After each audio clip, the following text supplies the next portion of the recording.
The captain chuckled softly. As it should be. Let them have their games while they can.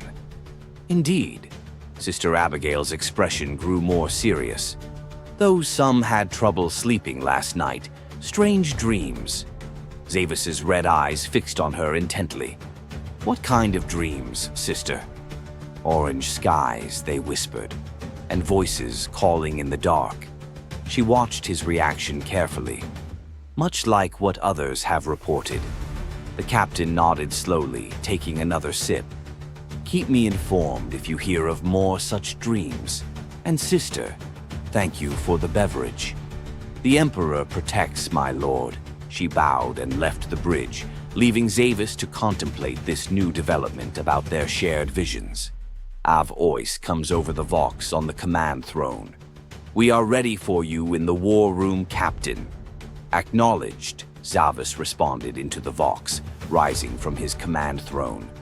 The drake-hide scales of his cloak caught the light as he moved. Lieutenant Kell, you have the bridge.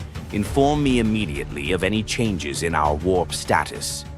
Yes, Lord, the guardsman responded crisply, stepping up to the command station. Zavis strode across the bridge, his ceremonial robes flowing behind him. The massive dragon-skulled doors opened before him with a pneumatic hiss. The sound of marching patrols echoed through the corridors as he made his way to the war room. The war room doors were smaller but no less imposing than those of the bridge, decorated with bronze aquilus and ancient battle honors. They parted to reveal a gathering of his senior officers, Tech Marine Ferrum with his mechadendrites still connected to data ports, Brother Sergeant Raphael of the Blood Angels standing apart in his crimson armor, and several Salamander squad leaders around the central hololith table. The room's lighting cast a green glow over the assembled warriors as tactical displays flickered in the air above them. Captain Zavis took his place at the head of the table, his drake-hide cloak settling around him like living armor. Brothers, he began, his deep voice filling the chamber. Report your findings. Captain, Tech Marine Ferrum began, his mechadendrites gently manipulating the hololith controls. Our analysis of the star chart reveals something unprecedented. The display shifted, showing a three-dimensional map of their projected course. Brother Sergeant Raphael stepped forward, his Blood Angel's armor a stark contrast to the Salamander's green. The coordinates lead us beyond any known Imperial routes. Even the oldest Blood Angel's records make no mention of this region. And there's more, added Sergeant Talon, pointing to a specific sector of the map. The warp currents in this area show patterns unlike anything in our records. It's as if, he hesitated, as if something is drawing us there. Captain Zavis studied the display intently, his red eyes reflecting the flickering holographic light. These patterns, he noted, they match the symbols from our visions. A murmur passed through the assembled officers. Many had experienced the dreams themselves, though few had spoken of them openly until now. My lord, Ferrum's augmented voice cut through the whispers. There's something else. The energy readings from the artifact. They're growing stronger as we approach our destination. Zavis straightened, his drake-hide cloak shifting. Explain. Before Ferrum could respond, the war room's lights flickered briefly, and the hololith display wavered. For a moment, the projected star chart seemed to shift into something else entirely, a pattern of swirling symbols that looked disturbingly familiar to those who had shared the visions. Then, as quickly as it had come, the disturbance passed, leaving the officers looking at each other with concern. Well, brothers, Zavis said grimly, it seems our course is being chosen for us. The question is, by whom?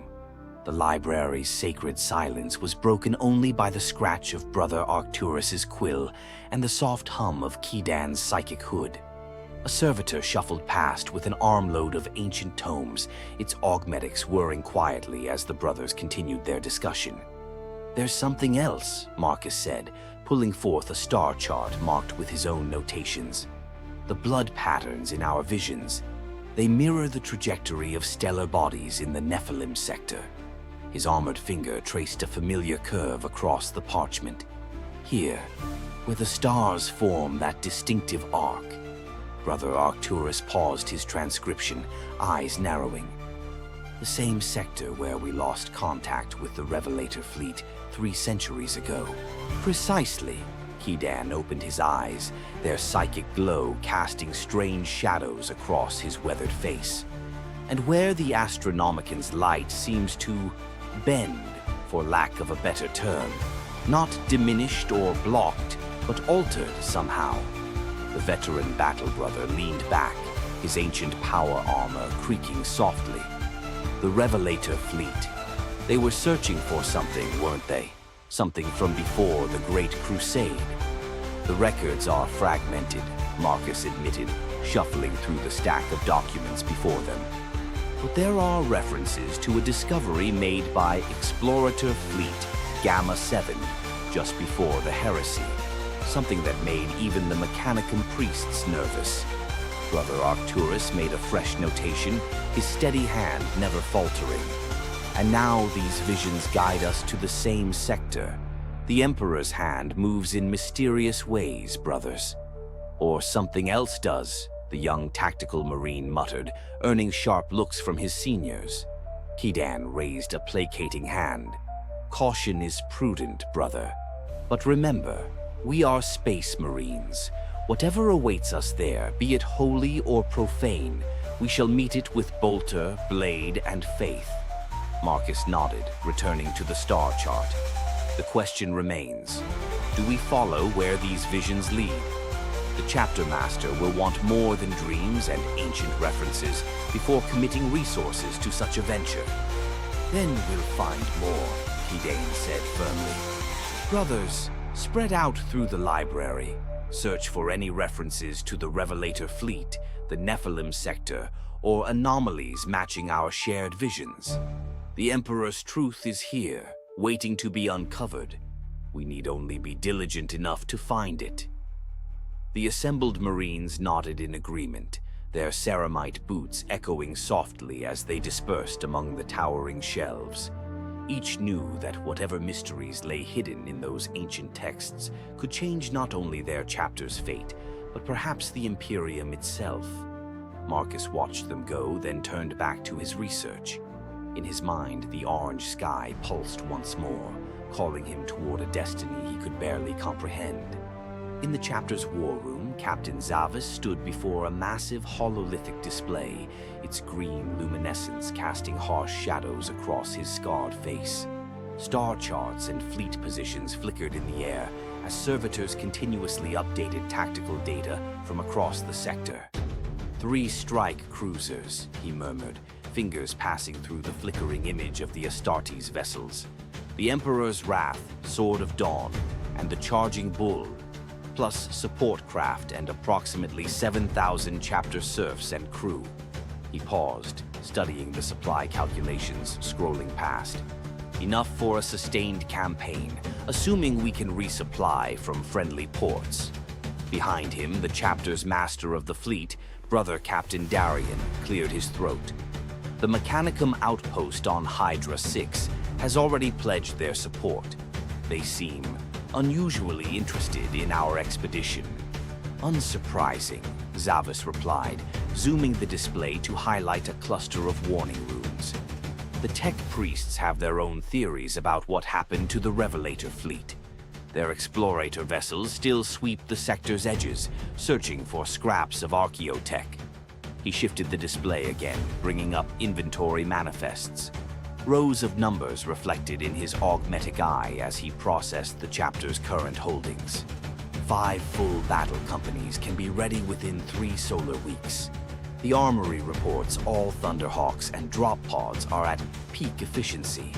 Brother Tech Marine Corvin has personally blessed each machine spirit. And the librarian's findings? Darian asked carefully, knowing the delicate nature of the subject. Zavis's jaw tightened. Inconclusive, but compelling enough that the chapter master wants us ready to move. Whatever Marcus and his brothers uncovered in those texts has the Librarius in an uproar. Even the Reclusiam is taking notice. He pulled up another overlay, this one showing patrol routes through the Nephilim sector. We'll need to move carefully. The sector's unstable. Pirates, Xenos raiders, and at least 2 reported Chaos warbands operating in the region. We can't afford to draw attention until we know more about what we're dealing with. The men are ready, Darian said firmly. They trust Marcus's visions, and more importantly, they trust you to lead them true. Zavis nodded slowly, his augmetic eye whirring as it focused on a particular point in the star chart, a region where the data